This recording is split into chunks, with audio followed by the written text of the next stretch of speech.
कहने का अर्थ यह है कि व्योमासुर मारा जा चुका है और वो बालक अब भी जीवित है। हाँ महाराज, मैंने गोप बालकों को कहते सुना था कि कृष्ण ने छलिया को मोक्ष दे दिया है, पर वृंदावन सुरक्षित नहीं है महाराज। वो एक बहुत बड़ी समस्या से जूझ रहे हैं। कैसी समस्या? गांव के निकट क्षेत्र में किसी विषैले सर्प का निवास है। उसके विष का प्रभाव इतना भयानक है महाराज, जैसे विष ना हो, स्वयं हलाहल हो। मेरी कोई भी औषधि रोगी का उपचार नहीं कर पा रही थी। निकट के क्षेत्र में कहां है वो सर्प? गोप मानते हैं कि वो सर्प गांव के निकट यमुना नदी के जल में रहता है। मुझे तो लगता है महाराज, ये कालिया नाग की कथा कोई किंवदंती या लोक श्रुति नहीं, एक सच्चाई है, एक विषैली सच्चाई।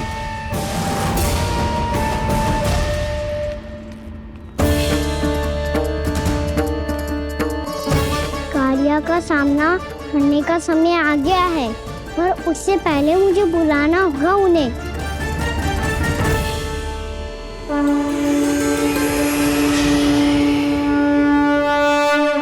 संसार के दारुण भय का नाश करने वाले, सभी कष्टों का हरण करने वाले, विश्व का समस्त ऐश्वर्य प्रदान करने वाले, कमल जैसे लोचन, मुख और चरणों वाले आजानुभुज श्री राम को मैं बार बार नमस्कार करता हूँ। आपदामपहर्तारं दातारं सर्व संपदाम लोकाभिरामं श्री रामम भूयो भूयो नमाम्यहम्।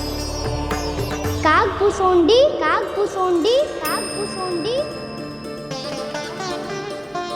प्रभु क्षमा करें, मुझे जाना होगा।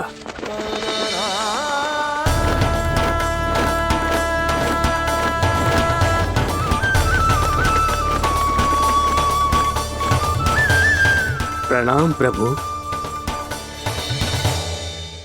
अनेक बार मैं आपके दर्शनों के लिए आया प्रभु। कभी नंद भवन के झरोखों से आपके दर्शन करके चला जाता था, तो कभी दूर किसी वृक्ष की आड़ से आपको निहार लिया करता था। आज आपने स्वयं मुझे बुलाकर धन्य कर दिया प्रभु।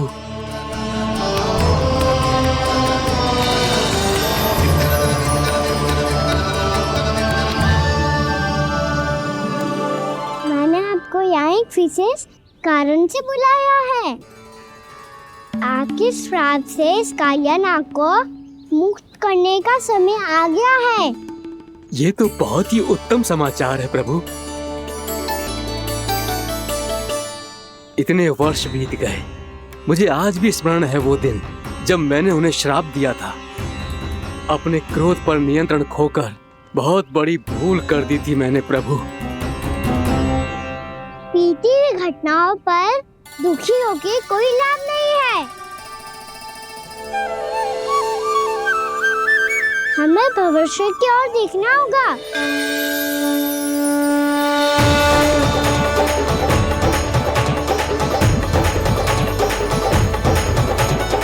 आदेश कीजिए प्रभु, क्या आज्ञा है आपकी?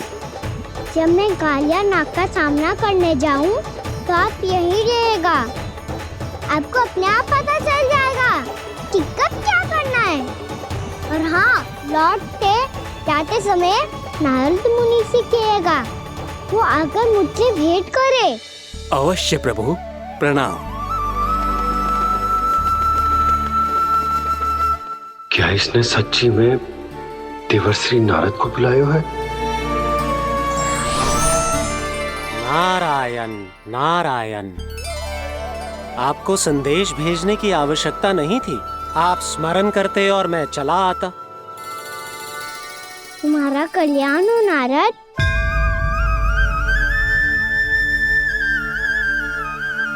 मैंने तुम्हें एक विशेष कार्य के लिए बुलाया है। आज्ञा दीजिए प्रभु। तुम्हें एक बार फिर कंस से भेंट करनी होगी।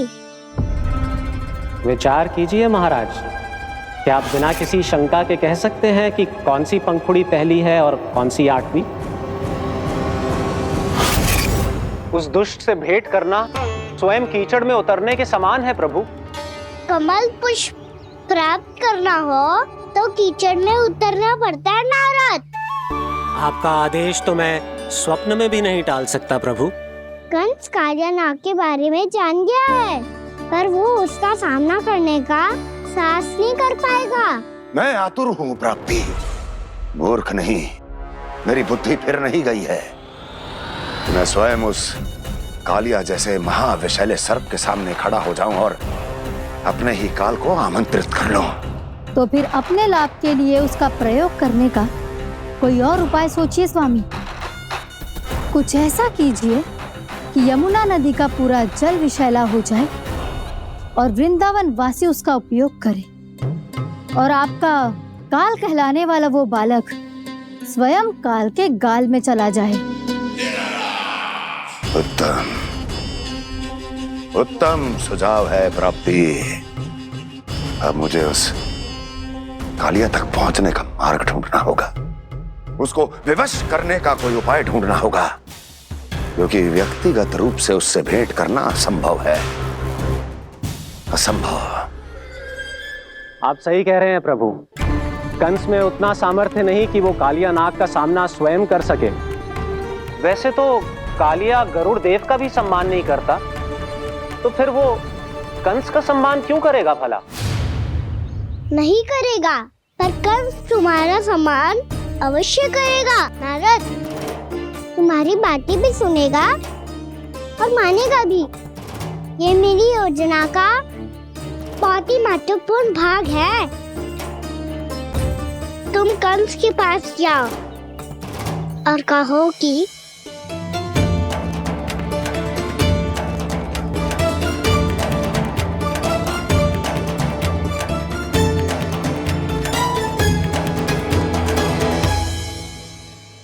संतान अपने माता पिता को तीर्थ का सौभाग्य दिलाती, पर मेरा लल्ला कितना महान है कि उसने हमारे घर को ही तीर्थ बना दिया। ऐसा तीर्थ जहां मेरी आंखों के सामने भक्त और भगवान का मिलन हो रहा है। जो आज्ञा प्रभु।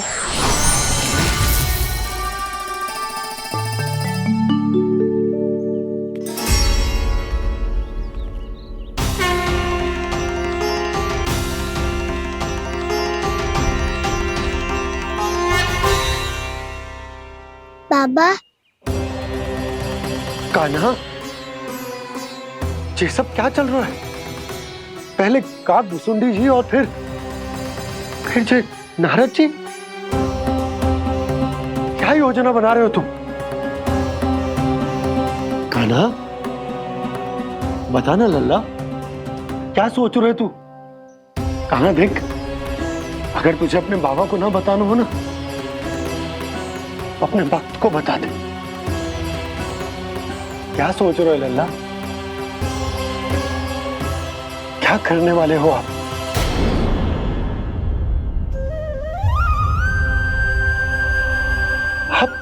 आप इतने दुखी क्यों हो? कान्हा, कान्हा, क्या होगा?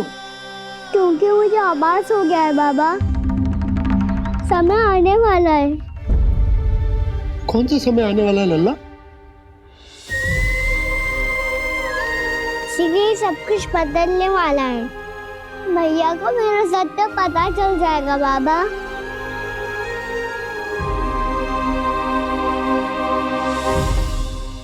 पर लल्ला, इसका काक भुसुंडी और कालिया नाग से क्या संबंध है? ऐसा क्या हुआ था और क्या होने वाला है?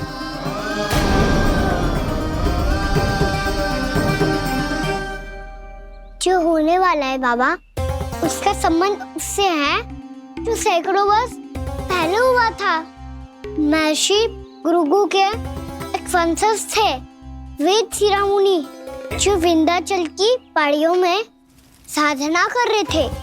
तभी वहाँ अश्वशिरा नाम के एक दूसरे मुनि आमंत्रण के बिना ही आ गए। कितना सुंदर और शांतिपूर्ण आश्रम है। यहाँ प्रभु की साधना करने में बहुत आनंद आएगा। शीघ्र ही अश्वशिरा मुनि उपस्थिति के कारण होने वाले व्यवधान से बाध्य होकर वेद शिरा मुनि ने अपनी आंखें खोली। कौन हो तुम और यहाँ क्या कर रहे हो? आपके आश्रम में बहुत शांति है मुनिवर। साधना करने के लिए बहुत ही उत्तम स्थान है ये। मैं चाहता हूँ कि मैं भी यहाँ। आप यहाँ साधना करना चाहते हैं, लेकिन इतना भी नहीं जानते कि किसी के आश्रम में प्रवेश करने से पहले उसकी आज्ञा लेनी चाहिए। आप ये भी नहीं जानते कि यदि कोई यज्ञ कर रहा हो तो बिना अनुमति के वहाँ प्रवेश करने से उसकी यज्ञ साधना भंग हो सकती है। आप क्या साधना करेंगे मुनि? आप तो साधना के योग्य ही नहीं हैं। इतना अपमान! एक मुनि के मुख से इतने कड़वे शब्द शोभा नहीं देते। मैं तुम्हें श्राप देता हूँ, जितनी विषैली तुम्हारी जिह्वा है उतने ही विषैले सर्प बन जाओ तुम। और ऐसा सर्प जो सांस भी ले तो निकट का वातावरण दूषित हो जाए। तुम्हारे इस दुस्साहस के लिए मैं तुम्हें श्राप देता हूँ कि तुम अभी इसी क्षण कौवा बन जाओ, और ऐसा कौवा जो कांव कांव करके अनर्गल प्रलाप करता रहे।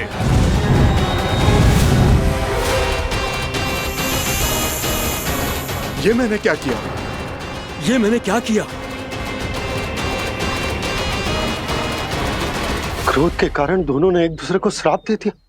पर दोनों ही मेरे भक्त थे, और भगवान होकर मैं अपने भक्तों को इतनी कठिनाई में कैसे देख सकता था। इसीलिए जिस संकट में उन दोनों ने अपने आप को फंसा लिया था, उसका समाधान करने में मैं उनके पास गया।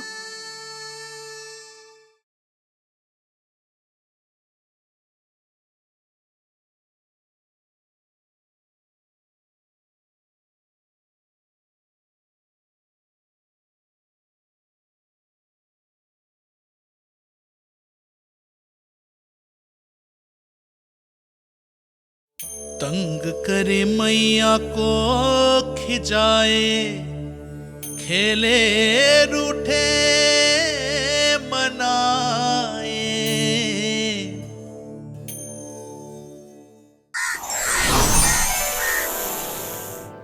देखिए ना प्रभु, ये क्या हो गया हमसे? हमारी रक्षा कीजिए प्रभु, मार्ग दिखाइए हमें। क्रोध पर नियंत्रण ना होने के कारण आप दोनों ने एक दूसरे को बहुत ही भीषण संकट में डाल दिया है। अब दोनों ही तपस्वी, तप के बल से दिए गए आपके श्राप को लौटाना भी संभव नहीं है। प्रभु कोई तो उपाय होगा, हम आपके शरण में हैं प्रभु।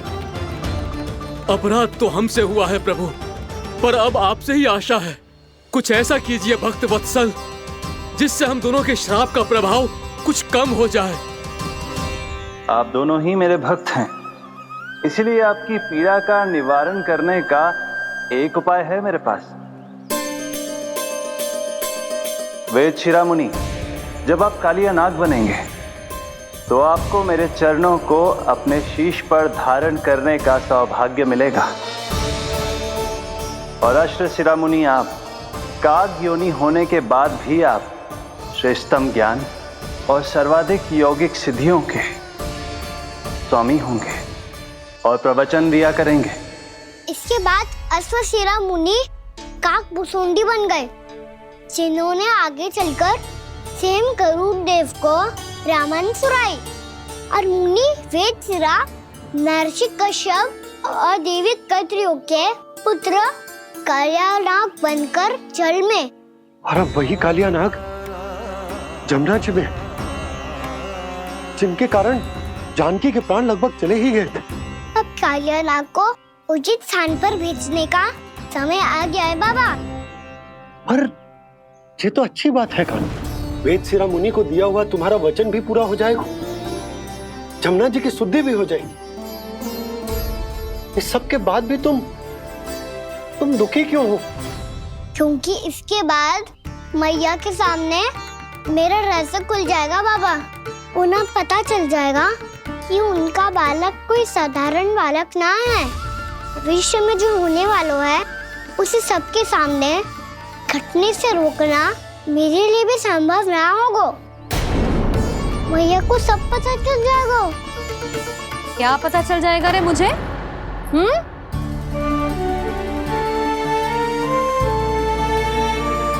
यही कि सबसे अधिक प्रेम मैं आपसे ही करता हूँ। अब बस भी कर, चलो भोजन के लिए बुलाने आई थी तुम दोनों को। भूखा थोड़े ना रहने दूंगी अपने लल्ला को, मेरा लल्ला दुर्बल हो जाएगा ना। आप खिलाओगे तो ही खाऊंगा। हाँ ठीक है, मैं ही खिलाऊंगी। अब चल, आओ जी, चल।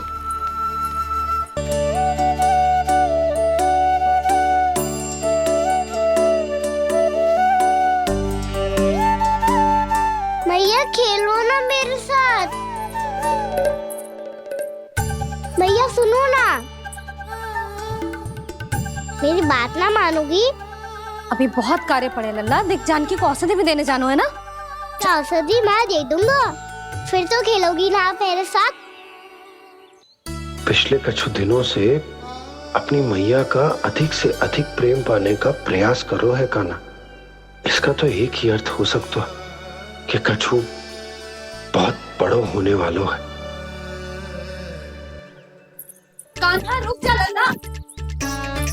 कान्हा क्यों तंग कर रहा है? मैया को पहन लेना। कान्हा, कान्हा, ये क्या करो तूने?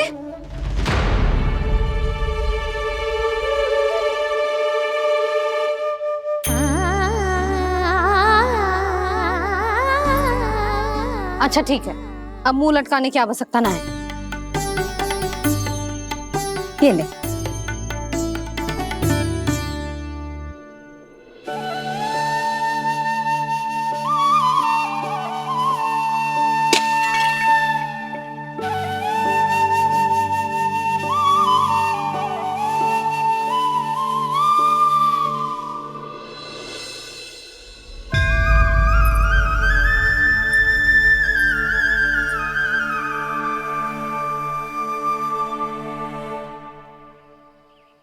तंग करे मैया को खिजाए, खेले रूठे मनाए, लीला अनोखी करके शरारत, कान्हा दंड भी पाए।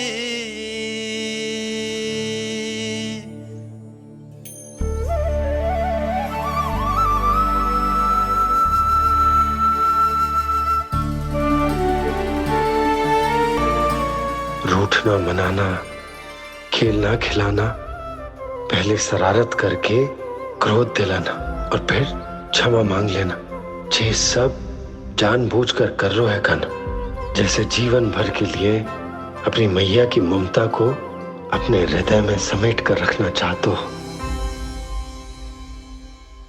कैसे कैसे करूं उस कालिया से मित्रता, कैसे करूं उसका उपयोग?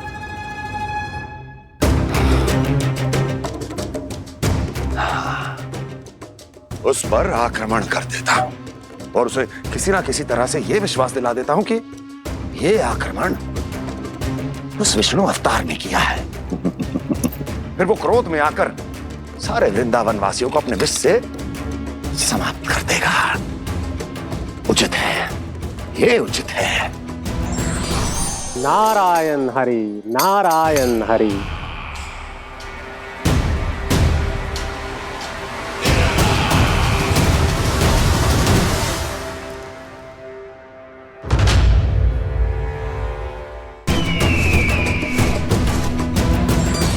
नारायण हरि, नारायण हरि।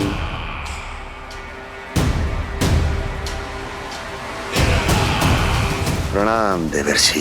किस योजना में कितना लाभ है और कितनी हानि, यह आंकलन करते करते थक गए होंगे मथुरा नरेश। देवर्षि, आज मेरा ध्यान कैसे आ गया आपको? आप तो सदैव ही मेरे ध्यान में रहते हैं महाराज कंस। सत्य तो यह है कि मथुरा में जो भी हो रहा है मुझसे छिपा हुआ नहीं है। मैं जानता हूं कि आप किसी भी असुर को वृंदावन क्यों ना भेजें, और वो असुर कितना भी शक्तिशाली क्यों ना हो, कृष्ण का सामना नहीं कर पाता। या तो पराजय स्वीकार करके आपके पास लौट आता है, या तो फिर वीर गति को प्राप्त हो जाता है।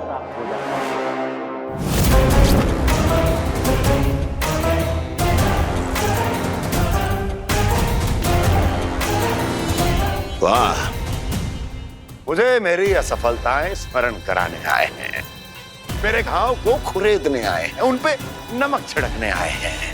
मित्र को शत्रु समझने की भूल मत कीजिए महाराज कंस। मैं तो आपकी सहायता करने आया हूं। हाँ, और मेरी सहायता।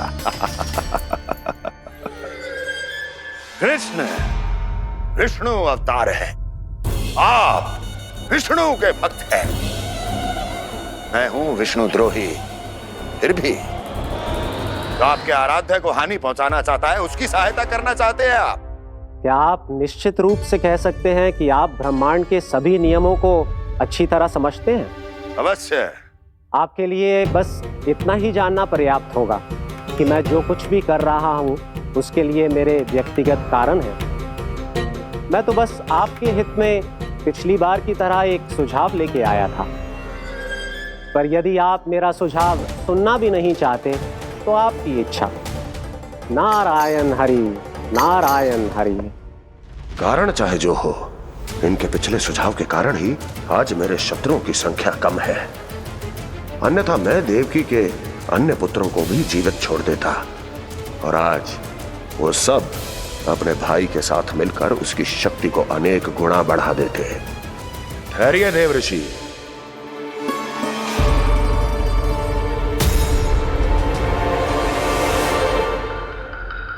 बताइए क्या सुझाव है आपके पास? मेरे सुझाव का नाम है कालिया नाग।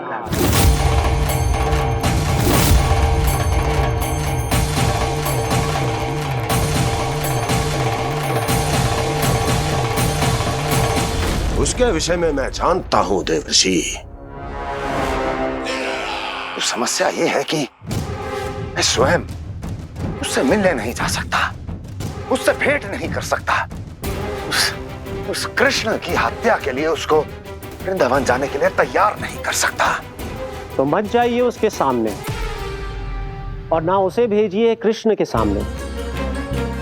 हर बार आप किसी न किसी असुर को अपने शत्रु के क्षेत्र में भेजते हैं, जहां शत्रु उसका सामना करने के लिए पूरी तरह से तैयार होता है और आपका असुर मारा जाता है। इस बार शत्रु को युद्ध स्थल चुनने का अवसर मत दीजिए महाराज। इस बार योजना का जाल ऐसे बुनिए कि कृष्ण स्वयं उसके पास जाने के लिए विवश हो जाए। कालिया नाग स्वयं काल है, मृत्यु का दूसरा नाम है। उसके विष का उपयोग अपने लाभ के लिए कीजिए महाराज। वैसे कालिया के विष की अधिकता का अनुमान तो होगा ही आपको।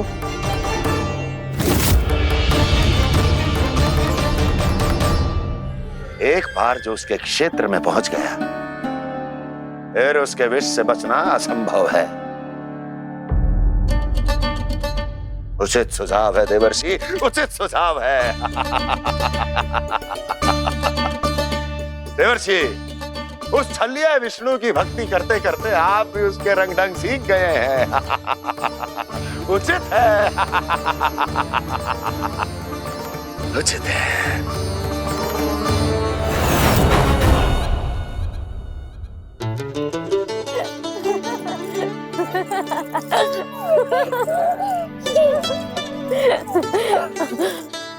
बस बस, बहुत आनंद ले लियो लल्ला।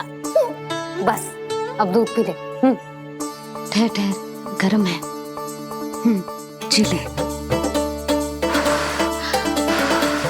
ले भी।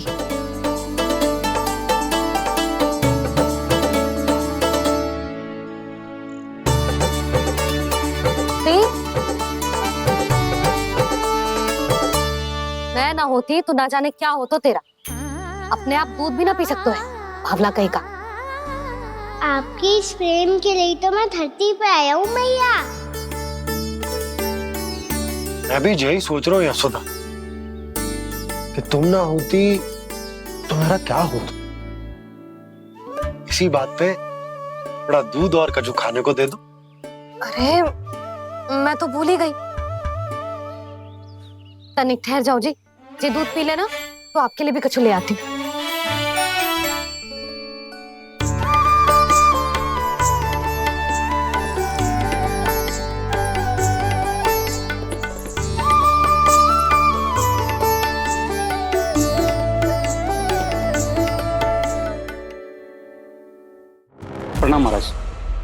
आपकी आज्ञा के अनुसार बिल्कुल वैसा ही पत्र तैयार किया है जैसा आप चाहते थे।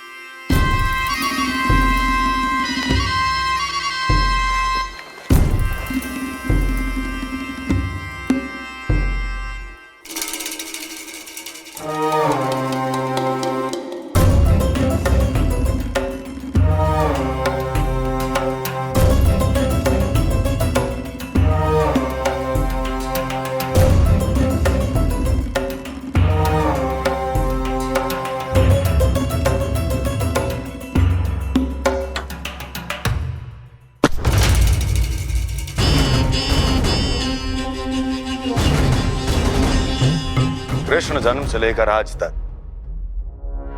ये मेरी सबसे महत्वपूर्ण योजना है। इसका सफल होना निश्चित है दूत, किंतु केवल वही करना जैसा मैंने कहा है। जाओ।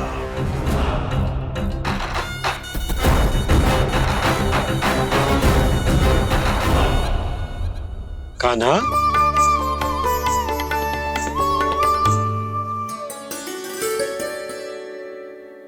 क्या होगा? बाबा, मैं चाहता हूँ कि मैया की स्वमता क्रिस्टल फ्रेम की वर्षा मुझ पे सरते ऐसे होते रहे। वो तो होती रहेगी लल्ला। अपने लल्ला के लिए किसी मैया का प्रेम कभी कम हो सकता है भला? नंदराज, वो मथुरा से एक दूत आयो है महाराज कंस का राजपत्र लेके।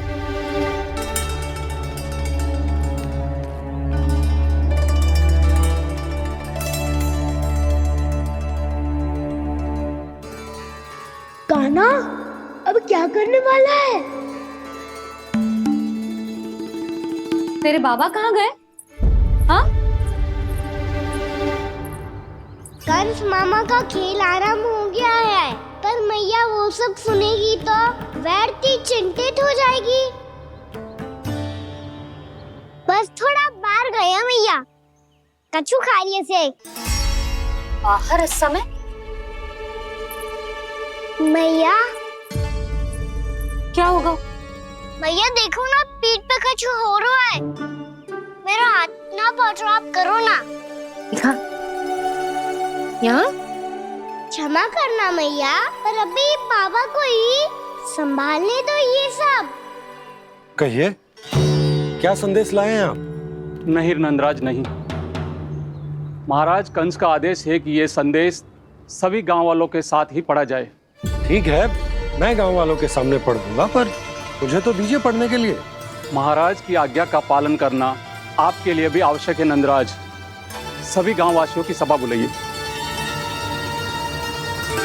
बंसी, सभी गांव वालों की सभा बुलाओ।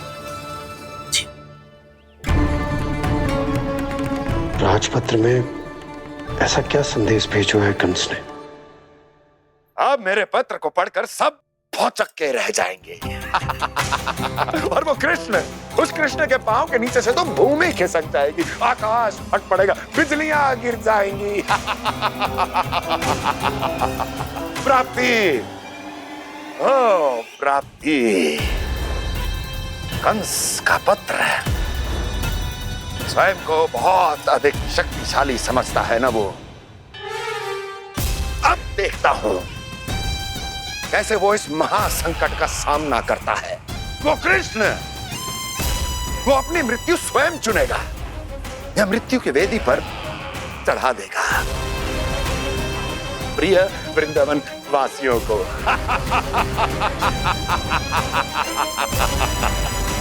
अब आएगा आनंद प्राप्ति, अब आएगा आनंद। सबको इकट्ठा करवा के ही पढ़वाएगो। अवश्य ही कोई विशेष संदेश दिया होगा कंस ने। मैं भी यही सोच रही हूँ सुलक्षणा जीजी, कछु ना कछु तो विशेष है, पर जे हो क्या सकता है? हाँ, बात तो सही है। ऐसा क्या हो सकता है? सभी गांव वासियों के सामने कहा जाए, कछु तो विशेष अवश्य लग रहा है। बाहर तक कोलाहल क्यों हो रहा है? मैया, मैया, अब क्या होगा? मैया देखो ना, सर पे कछु हो रहा है। लल्ला, नारायण ने तुझे हाथ दिए है ना? पीठ की बात अन्य थी। अपने सिर की सेवा स्वयं कर। सर पे तो हाथ पहुंच रहा है ना?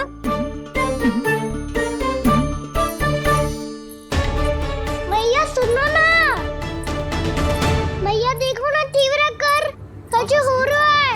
मैया देखो ना, तीव्र कछु हो रहा है।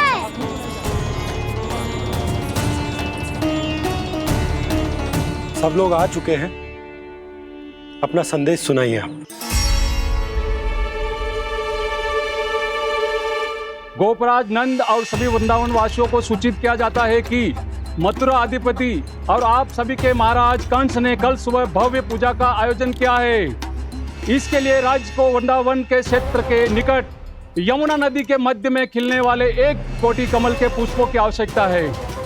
इसीलिए आप सभी को यह आदेश दिया जाता है कि ये सभी कमल के पुष्प प्रथम पहर से पहले राजसभा में पहुंचा दिए जाए। सारे वो भी प्रथम पहर से पहले कैसे हो सकते हैं? यदि आप ऐसा करने में असफल रहे तो इसे राज आज्ञा का उल्लंघन माना जाएगा और राजद्रोह के आरोप में आप सभी को कड़े से कड़ा दंड दिया जाएगा। स्मरण रहे, यदि कल की पूजा में इन 1 कोटि कमल के पुष्पों का ना पहुंचने के कारण कोई व्यवधान आया तो समस्त वृंदावन वासियों को दोषी माना जाएगा और पूरे गांव को निवासियों सहित धूल में मिला दिया जाएगा। कल प्रथम पहर तक का ही समय है आप सबके पास।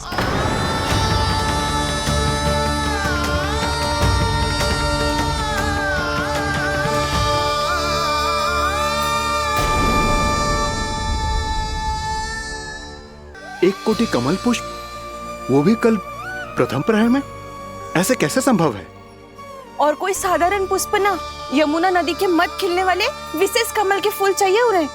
लेकिन यमुना नदी में तो कालिया नाग ने विष घोल के रखा है, तो फिर कैसे हो पाएगा? यह संभव है।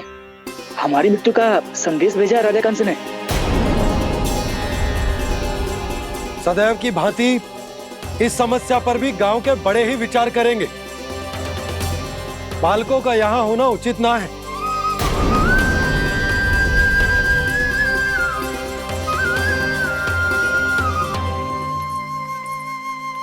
लल्ला, ले जगेंद ले, जा अपने सखाओं के साथ खेल। सुबह उज्जवल, मधुमंगल वसंता, देखो मैया ने क्या दिया है। चलो खेलें, बहुत आनंद आएगा आज।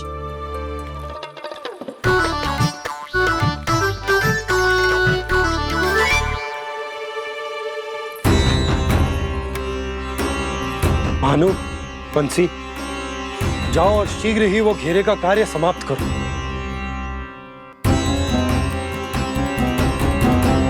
पर कछु ना कछु तो करना पड़ेगा ना। पर हम कर ही क्या सकते हैं?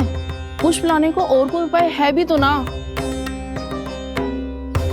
मैं चला जाऊंगा जमुना जी में। वैसे भी मेरे जीवन के कितने दिन शेष बचे हैं। गांव के लिए, समाज के लिए कुछ करके मरूं, तभी तो शांति मिलेगी। ना काका, यदि आप उस विषैले जल में छलांग लगा भी दोगे, किंतु 1 कोटि कमल पुष्प एकत्रित कर पाना आपके लिए संभव ना है। इससे अच्छा है कि मैं चला जाऊं। यदि मैं मर भी गया तो मेरे पीछे रोने वाला कोई ना है। किसी को कहीं जाने की आवश्यकता ना है। गोप नरेश होने के नाते ये मेरा कर्तव्य है कि मैं आप सबकी रक्षा करूं। नंदराज, आपको जाना है तो जाओ। हरिया, काका, भैया सब चले जाओ। लेकिन आपको पता है वहाँ का जल कितना विषैला है। आप लोग एक क्षण भी जीवित नहीं रह पाओगे। फिर कैसे इकट्ठा करेंगे 1 कोटि कमल पुष्प? आप बात तो सही कह रही हैं शांति। उस दुष्ट कंस ने ऐसी मांग रख के हम सबको फंसा दिया। हम में से कोई भी क्यों ना चला जाए और इस संकट का समाधान ना निकले को।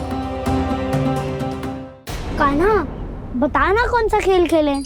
गेंद पकड़ खेलते हैं। पर एक बात सुन लो सब, कोई भी तीव्र गति से ना फेंकेगा गेंद को। भैया ने स्वयं बनाई है मेरे लिए। सब तैयार हो? हाँ।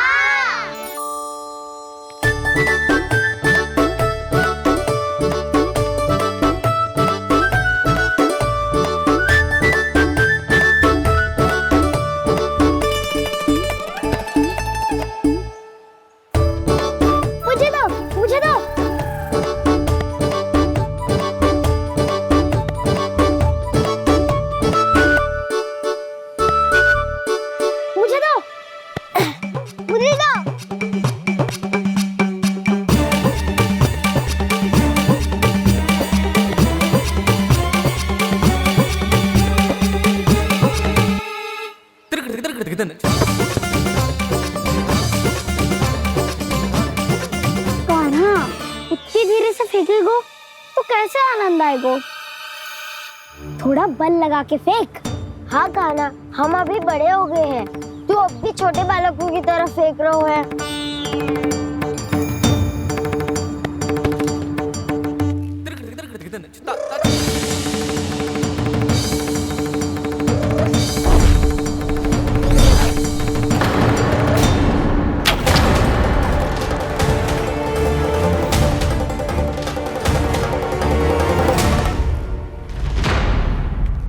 दीदी जी क्या करो कान्हा, गेंद तो डूब गई।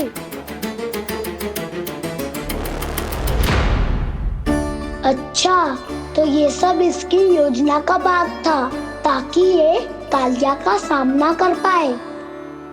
तुम सबने तो कही थी तीव्र गति से फेंको, देखो फिकवा दी ना मेरी गेम मुझसे नदी में। अब मुझे जाके लानी पड़ेगी। रुक जा कान्हा, रुक जा कान्हा। जी क्या बोल रहे थे कान्हा? इसमें तो बहुत संकट है। कोई भी संकट मेरी मैया का उपहार खोने से बड़ा ना है। बहुत प्रेम से बना के उन्होंने दी थी। हे नारायण, कोई उपाय समझ में ना आ रहा है। मैया, अब कैसे करेंगे हम अपने गांव की रक्षा? कीड़े पड़ेंगे उस दुष्ट को। यदि उसके कारण किसी के प्राण चले गए तो कौन सा फल मिलेगा उसे इस पूजा का? तुम सही कह रही हो यशोदा, पर हमारे पास कोई और दूसरा विकल्प भी तो ना है। यदि हमने मथुरा की राज आज्ञा का पालन ना किया तो इसका दुष्परिणाम पूरे गांव को भुगतना पड़ेगा।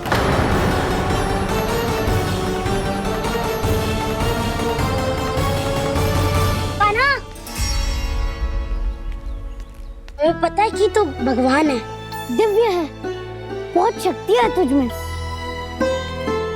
पर फिर भी हम तुझे विषैले जल में ना जाने दे सकते। कुछ होगा तो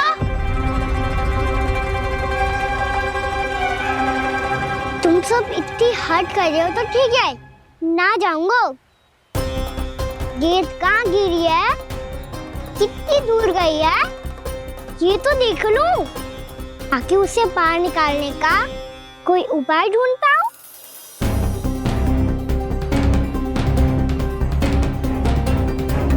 हाँ।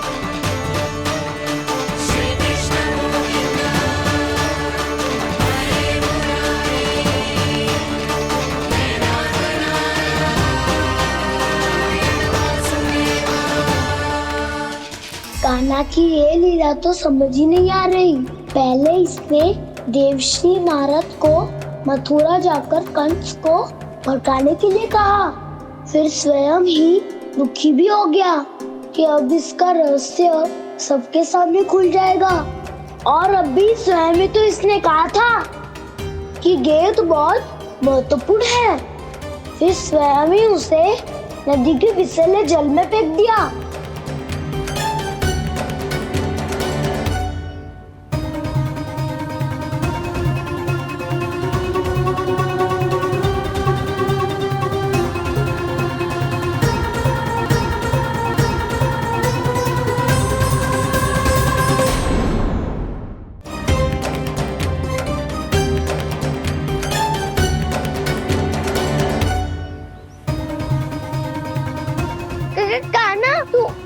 ऊपर क्यों चढ़ रहा है?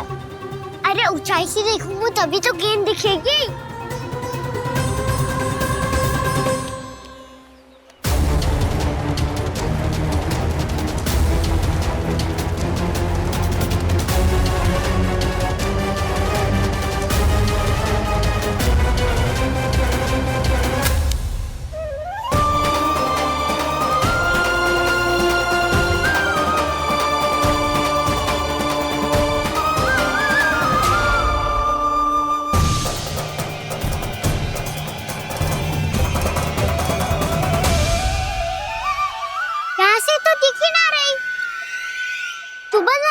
फेंकी थी ना? ना वहाँ से फेंकी थी। कहाँ से? देखा ना, वहाँ से। समझ ना आ रहा, ठीक ठीक बताना कहाँ से फेंकी थी?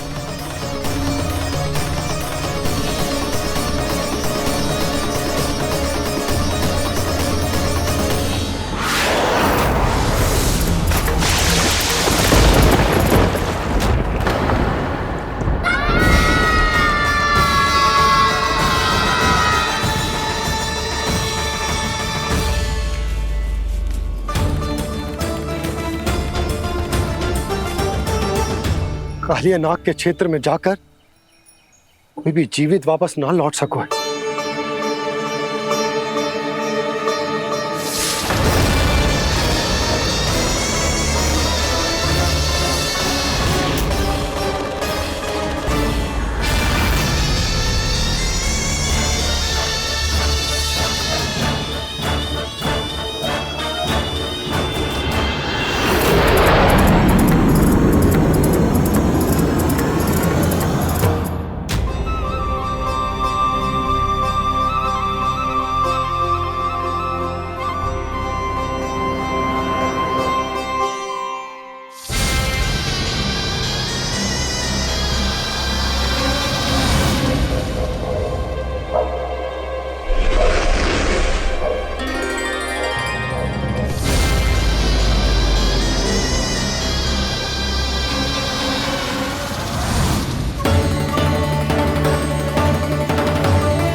क्या किया वाना ने?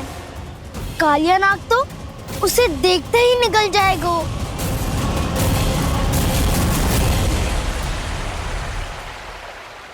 तो आरंभ से अब तक सब कुछ उसकी लीला का ही भाग था।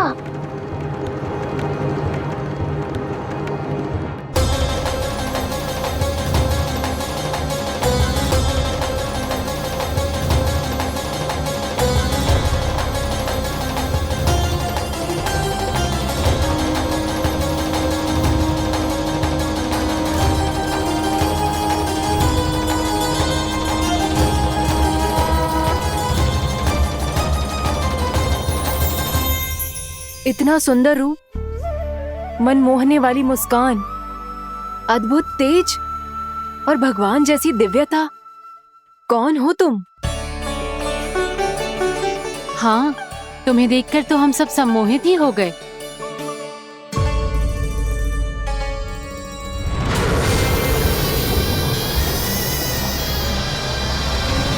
तुम जो भी हो बालक, वापस लौट जाओ।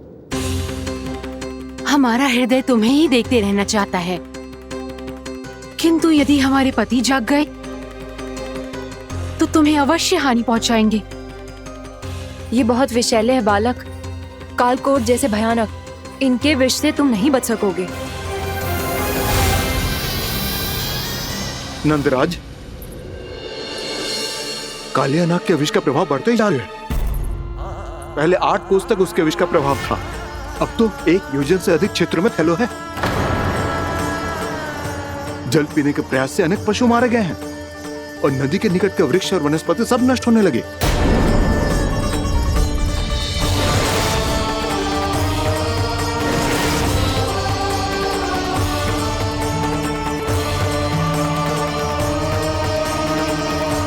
इनके विष की तीव्रता इतनी अधिक है बालक कि इनके संपर्क में आने वाले को तड़पने का भी अवसर नहीं मिलता। इनके विष की अग्नि क्षण भर से भी कम समय में प्राण वायु को जलाकर राख कर देती है।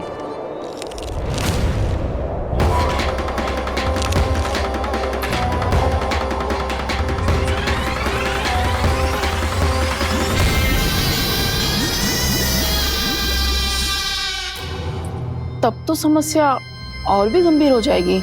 मैंने तो सुनो है कि कालिया नाग कम से कम 2 योजन लंबा है, सैकड़ों फन है उसके।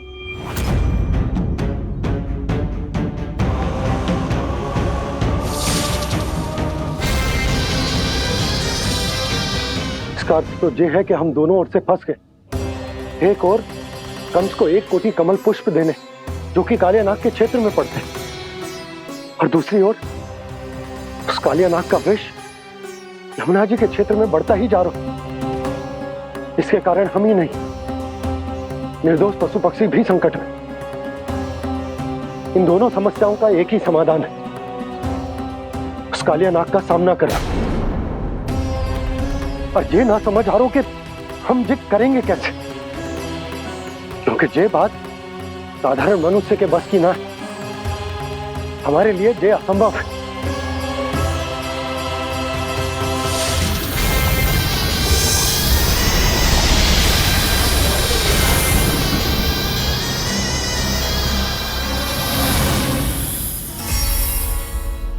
अब तो तुमने अपनी आंखों से भी देख लिया बालक, ये कितने विषैले हैं। नींद में भी विष उगलते हैं। इससे पहले कि तुम्हें कुछ हो जाए, चले जाओ यहाँ से, मान लो हमारी बात। आप सब मुझे जानती भी नहीं और फिर भी मेरी इतनी चिंता कर रही हैं आप। माँ की ममता भेदभाव नहीं जानती। तुम भी किसी के पुत्र हो और हम सब भी माँ हैं। एक माँ को हर बालक में अपनी ही संतान दिखाई देती है, इसलिए हम तुमसे विनती करते हैं, वापस चले जाओ, बचा लो अपने प्राण। मेरी चिंता मत कीजिए, मुझे कुछ नहीं होगा। होगा, अनर्थ होगा यदि ये उठ गए तो।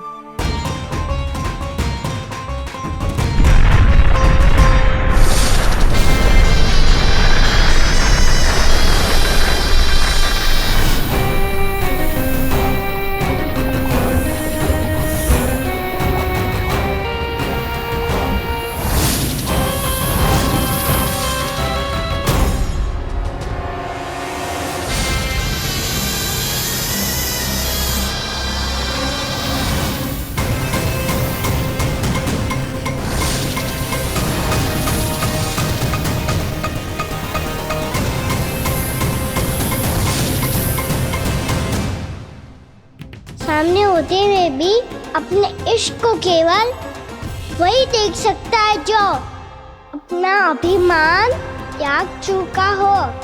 पर पूर्व जन्म में मेरा भक्त होने के नाते मेरा सत्य स्वरूप देख पाने में मुझे इसकी सहायता करनी चाहिए।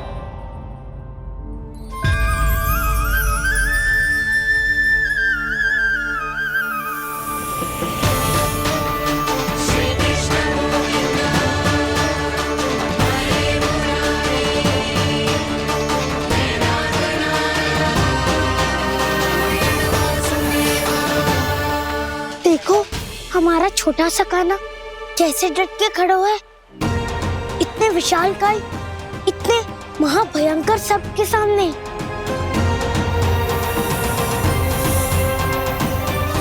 ये कोई भगवान नहीं है जो इसके सामने हाथ जोड़ रही हो तुम सब।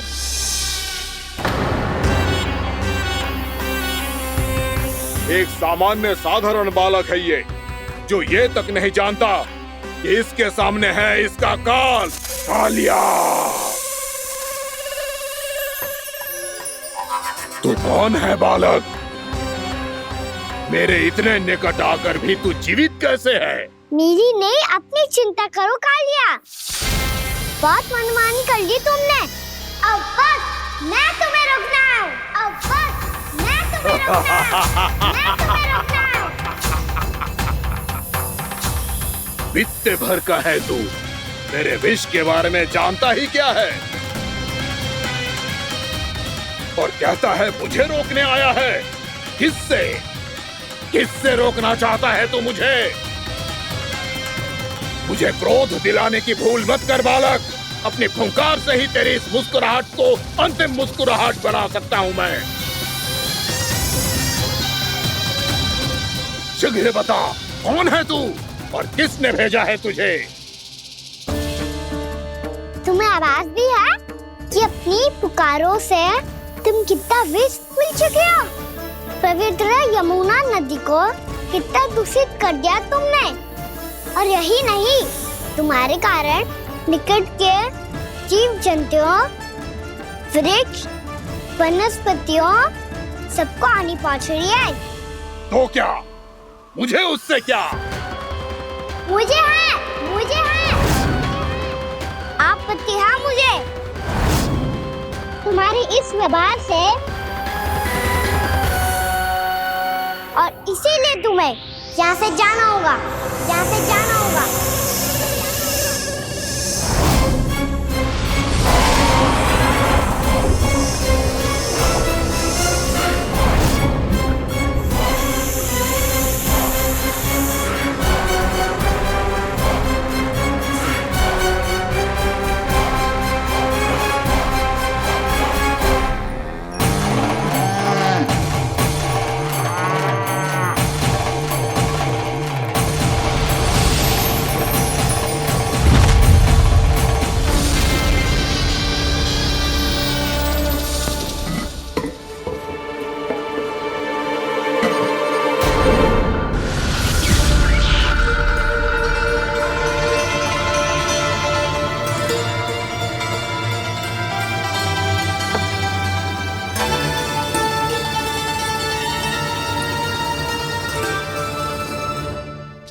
मुझे आदेश देने का साहस भी कैसे किया तूने?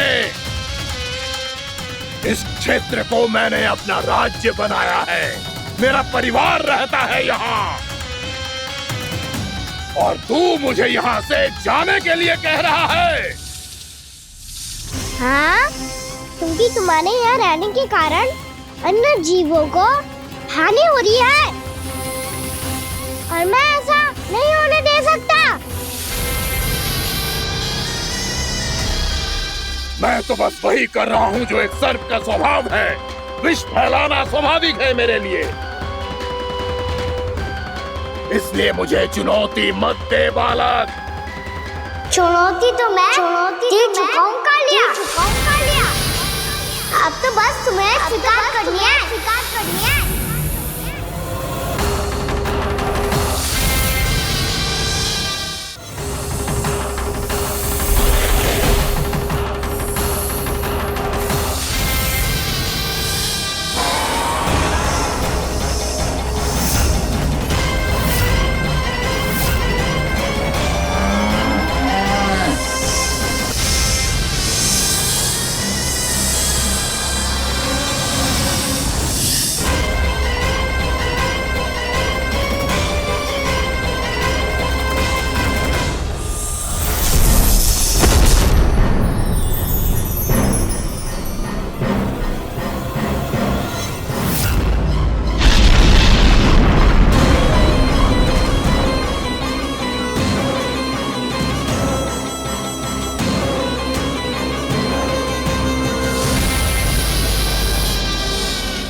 मैं भी चेतावनी दे रहा हूँ, यहाँ से चले जाओ।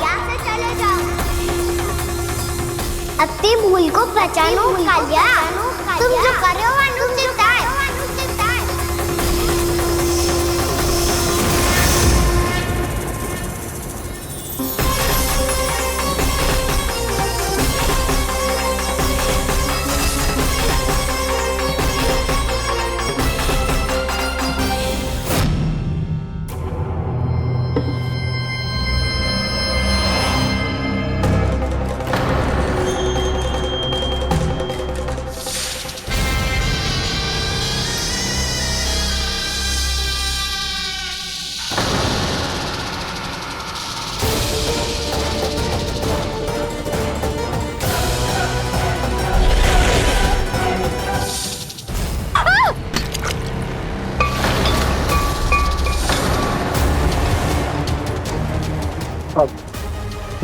मैं आता हूँ। क्या हो गया सुधा? मुझे आवाज हो रहा है जी, कछु ना कछु गड़बड़ है। यशोदा, जो समस्या हमारे सामने है, हम सभी उसका समाधान खोजने में जुटे। तुम विश्वास करो, मैं कोई ना कोई समाधान अवश्य ढूंढ लूंगा। हम कैसे भी करके वो कमल के पुष्प उस कंस तक पहुंचा देंगे। नाना, समस्या उससे कहीं अधिक है, उससे कहीं अधिक बड़ी, उससे कहीं अधिक भयानक है।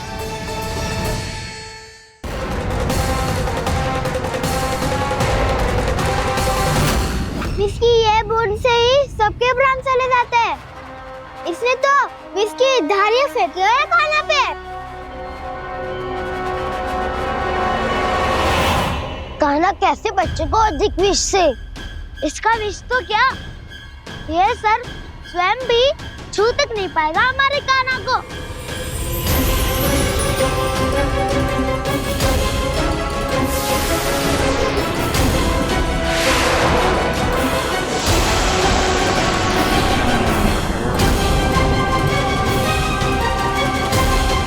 तुम्हारे सखा को, मेरे भाई को कोई हानि नहीं पहुंचा पाएगा। ये कान्हा का सत्य चाहे जो हो बलराम, पर अभी तो जो एक बालक ही है ना। देखो कैसे विष के कारण स्थिर हो गया है।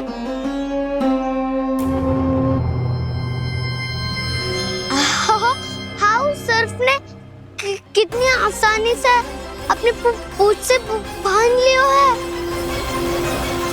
मुझे यहाँ से भगाना चाहता था ना तू? अब मैं तुझे दिखाऊंगा अपना सामर्थ्य।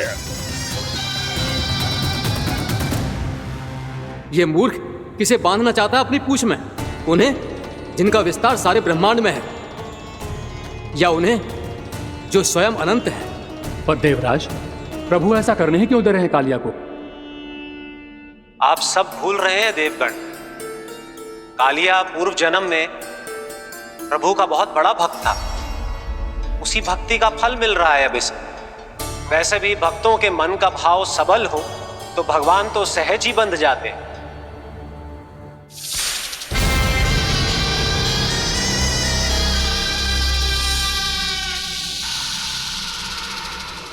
बलराम, तुमने ही तो कही थी कान्हा को कछु ना होगो। देखो दुष्ट ने चारों ओर से जकड़ लियो है।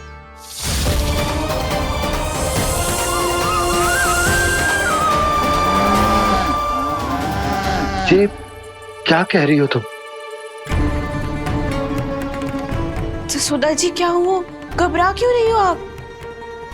सुलक्षणा, मुझे आभास हो रहा है कुछ बहुत बड़ी अनहोनी हो गई है। नंदराज, नंदराज, नंदराज!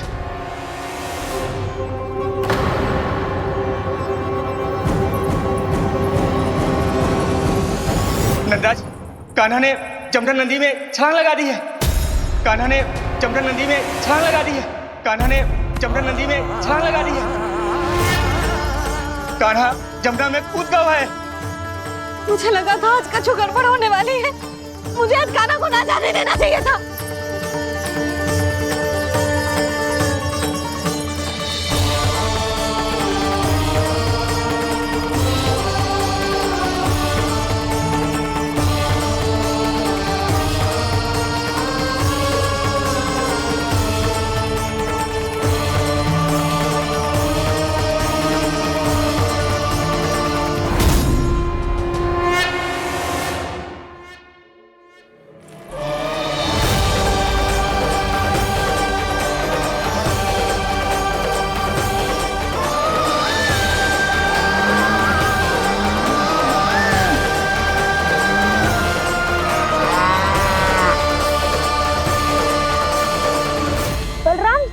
करो ना।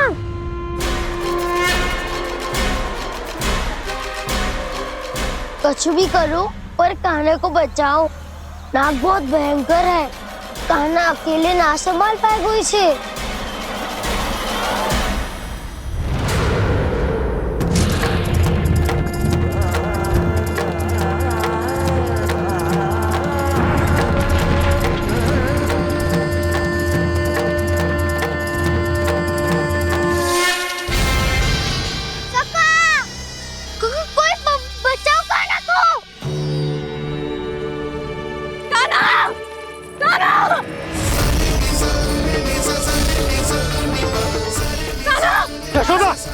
यशोदा रुको। छोड़ दो मुझे, छोड़ दो मुझे। जीजी संभालो, बावली हो गई है।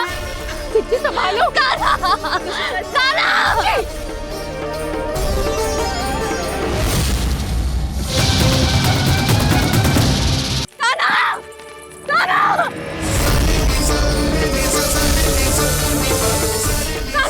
यशोदा, यशोदा रुको। छोड़ दो मुझे, छोड़ दो मुझे। जीजी संभालो, बावली हो गई क्या? जीजी संभालो। देखो अब कैसे तुम्हारे अस्थियों को तोड़कर छोटे छोटे टुकड़ों में बदल दूंगा मैं।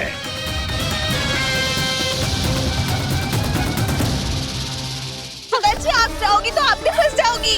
अपने लल्ला के लिए मैं किसी भी संकट का सामना करने के लिए तैयार हूँ। छोड़ो ना यशोदा, हमें कोई और उपाय खोजना पड़ेगा। कोई और उपाय? आप देख ना रही मेरा काना किस दशा में है। काना भैया के वश में नहीं है, नहीं तो ये अपने लल्ला के लिए साक्षात काल का भी सामना कर ले। ये तो केवल कालिया नाग है। हे नागराज, आप मेरे प्राण ले लो पर काना को छोड़ दो। ना नागराज, आप मेरे प्राण ले लो, मैं विरोध भी ना करूंगी। ना नागराज, आप मुझे मार दो पर मेरे काना को छोड़ दो। ना ना ना ना नागराज, मेरे प्राण ले लो, हमारे काना से क्या शत्रुता है आपकी? प्रभु के लिए जो प्रेम यशोदा मैया के हृदय में है, वही इन सभी गोपियों के हृदय में भी है।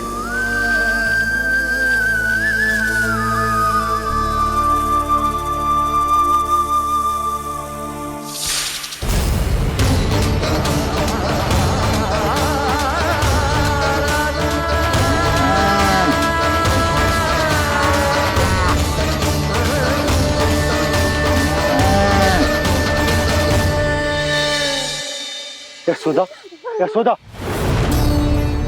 देखो इन गोपियों को, इन गैयाओं को, इन सब के मन में भी तुम्हारी भांति ही ममता भरी हुई। वो सब भी कान्हा से उतना ही प्रेम और स्नेह करती है, उतनी ही ममता से भरी हुई है जितनी कि तुम।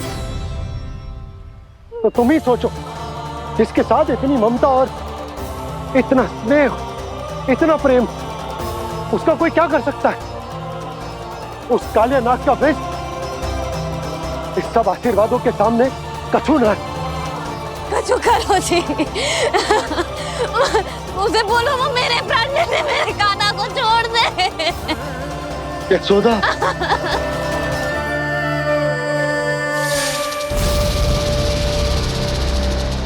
केवल इन्हीं में नहीं देवराज, नाग पत्नियों के हृदय में भी ममता का वही प्रेम उमड़ रहा है।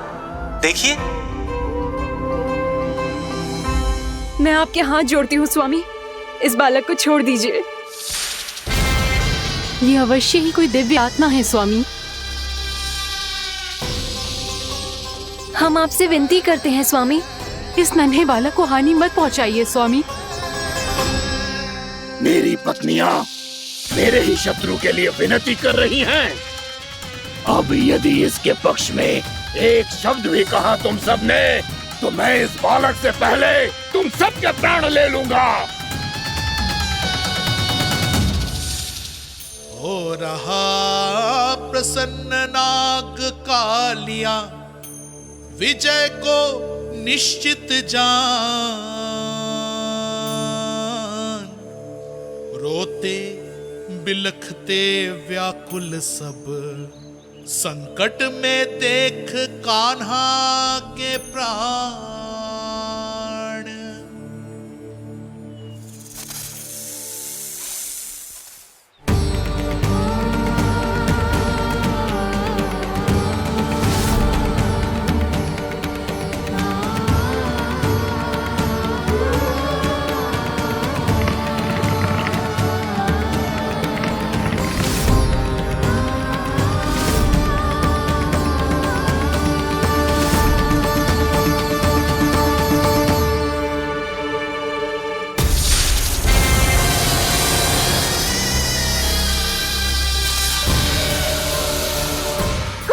जी, मेरे लल्ला को बचा लो, कोई तो कुछ करो।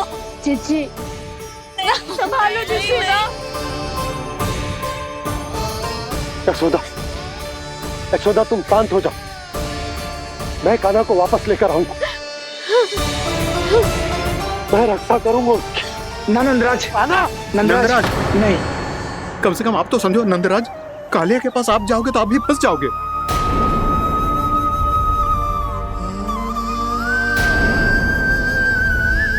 बलराम, तेरा भाई इतनी भीषण संकट में है और तुझे जरा भी दुख ना हो रहा? क्या आप सब अब तक नहीं समझ पाए कि कान्हा सच में कौन है? छोटे बाबा, आप तो उसका सत्य जानते हैं ना?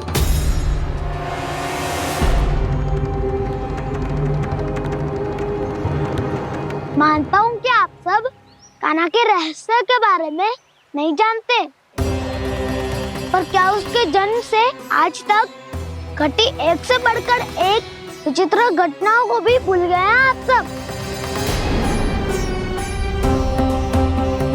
भूल गए हैं कि कैसी पूतना जैसी राक्षसी उसका कुछ बिगाड़ नहीं पाई, कैसे तरनावती जैसा भयानक राक्षस उसे एक खरोच भी नहीं दे पाया था।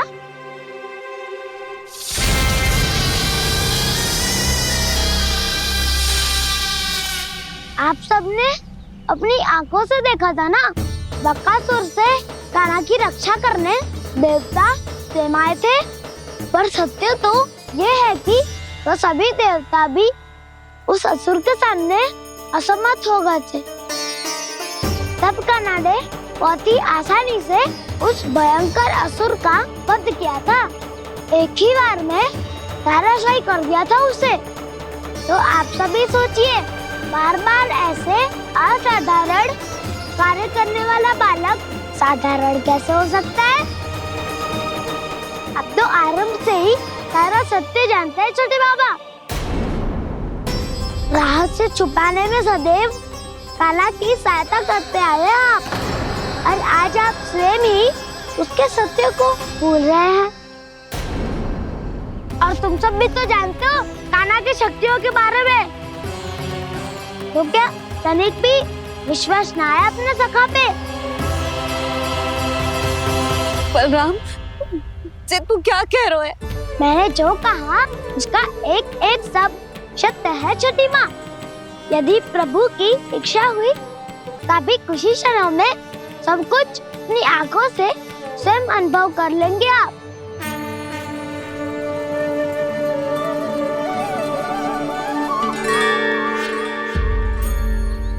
शांताकारं भुजगशयनं पद्मनाभं सुरेशं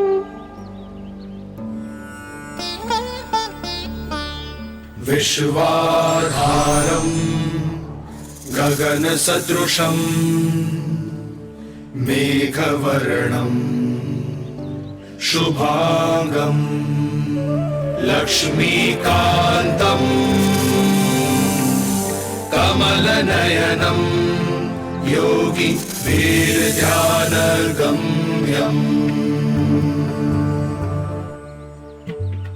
वन्दे विष्णुं भवभयहरं सर्वलोकैकनाथम्।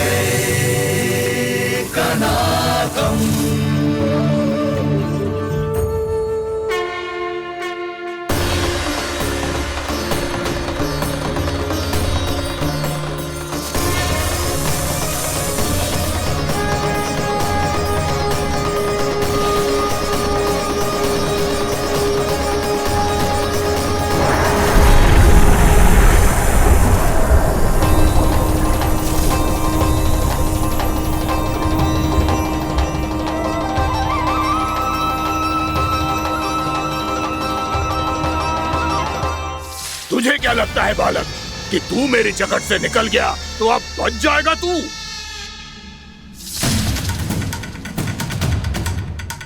मेरे विष से अपनी प्राण रक्षा करने में सफल रहा, मेरी जगत से भी छूट गया, पर मेरे दंश से नहीं बच पाएगा।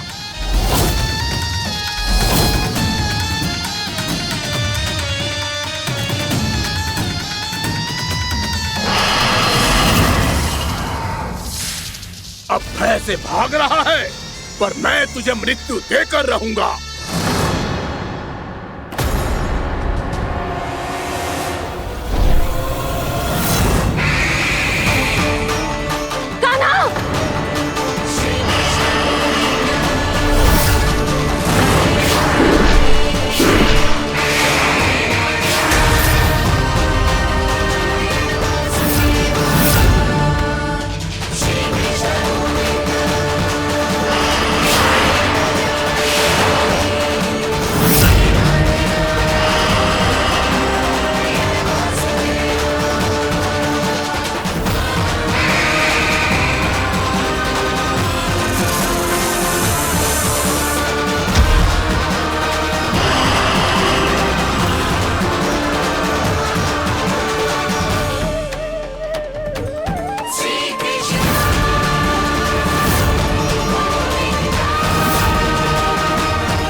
नन्हा सा कान्हा कितनी देर भाग पाएगा?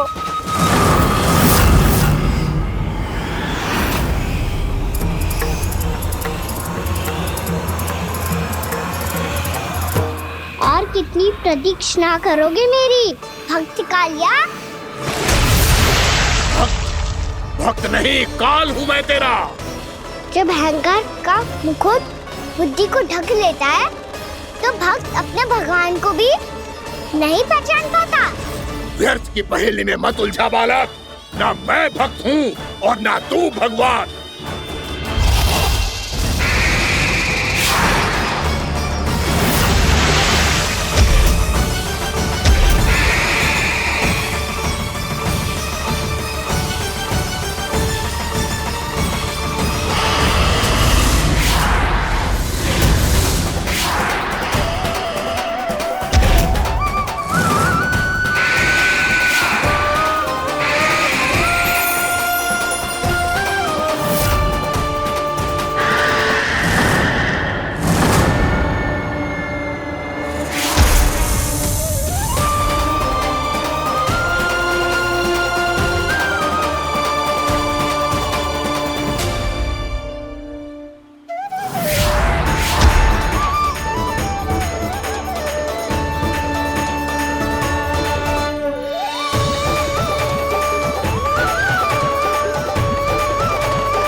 जिसके लिए इतने व्याकुल हो रहे थे उसे छूकर कालिया नाग का हलाहल जैसा विष भी चरणामृत बन गया है और यमुना जी के जल में फैल चुके विष के प्रभाव को भी नष्ट कर रहा है।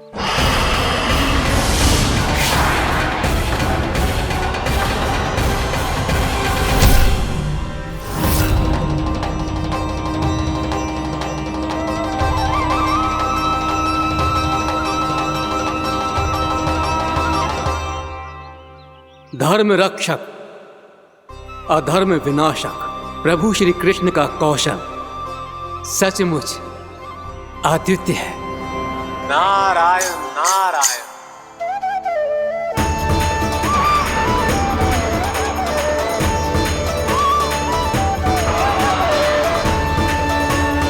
मेरा भाग तुम्हारे भीतर के अहंकार का प्रतीक है कालिया। अब तुम्हारा अहंकार तुम्हारा अर्पण मेरे पाँव के नीचे है और तुम्हारी पूंछ अर्थात तुम्हारे प्राण मेरे हाथ में। अब तुम क्या करोगे भक्त?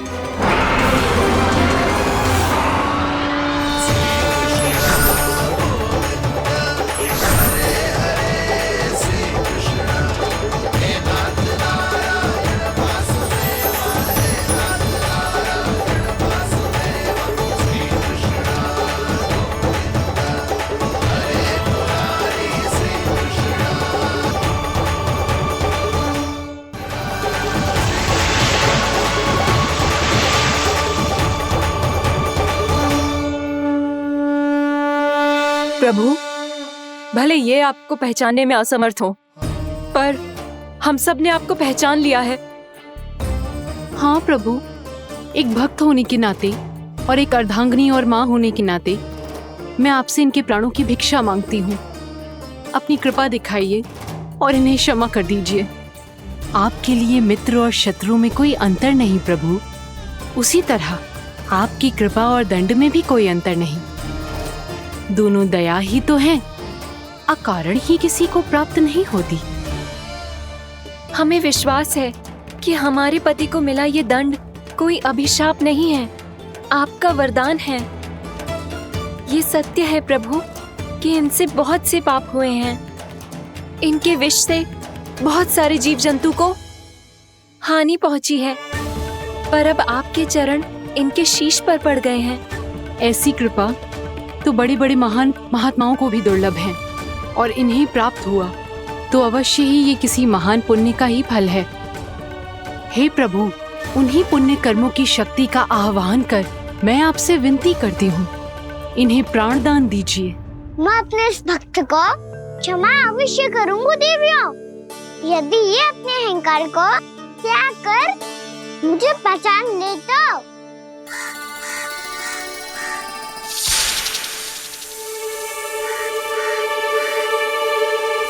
मैं तुम्हें श्राप देता हूँ, जितनी विषैली तुम्हारी जिह्वा है उतने ही विषैले सर्प बन जाओ तुम।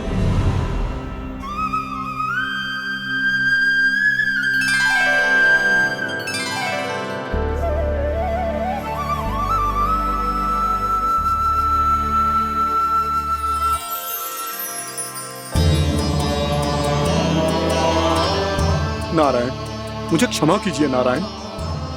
मैं तो आपका परम भक्त था, किंतु मैं आपको पहचान नहीं सका। इसका दंड तो मुझे मिलना ही था, किंतु मैं अब प्रायश्चित करना चाहता हूं। इसके लिए यदि आप मेरे प्राण भी ले लेंगे तो भी मुझे कोई दुख नहीं होगा। मैं अपना जीवन, मृत्यु और अपना अस्तित्व सब कुछ आपको समर्पित करता हूं। तुम्हें तुम्हारी क्रोध के कारण श्राप मिला, जिसे विशाल सर्प के रूप में तुम्हारा जन्म हुआ, और सर्प का तो स्वभाव है विष फैलाना। इसीलिए तुम्हें दंड नहीं दूंगा मैं, सिर्फ सभी अपराधों का पश्चाताप कर लिया। इसीलिए मैं तुम्हें क्षमा करता हूँ कालिया।